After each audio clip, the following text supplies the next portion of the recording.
அளிக்கவும் அனுமதி அளித்த கோவில் நிர்வாகி அவர்களுக்கும் திரு முரளி பட்டாச்சாரியார் அவர்களுக்கும் பரிசு பொருட்களை பாதுகாப்பாக வைக்க உதவிய தேவா அவர்களுக்கும் எங்கள் குழு சார்பாக நன்றியை தெரிவித்துக் கொள்கின்றோம்.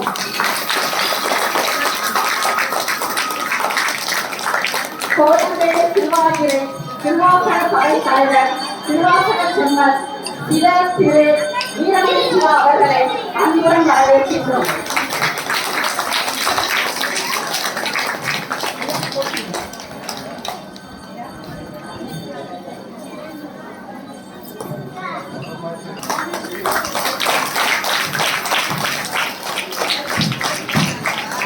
திருவாதிரை சபையின் 12ஆம் ஆண்டு விழா குருவாலீஸ்வரர் மண்டபத்தில் நடந்தபோது நமக்கெல்லாம் நம் குழந்தைகளுக்காக பரதம் கோலாட்டம் ஆட அனுமதி அளித்த திரு வீரமணி சிவா அவர்களுக்கு குழந்தைகள் சார்பாக நன்றியை தெரிவித்துக் கொள்கின்றோம்.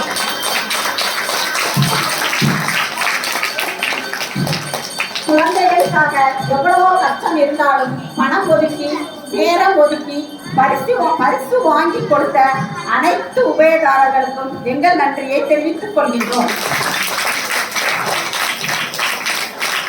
இந்த விழாவிற்கு வெளியூரில் இருந்து வந்த பிரபுகண்ணன் அவர்களையும் அன்புடன் வரவேற்கின்றோம்.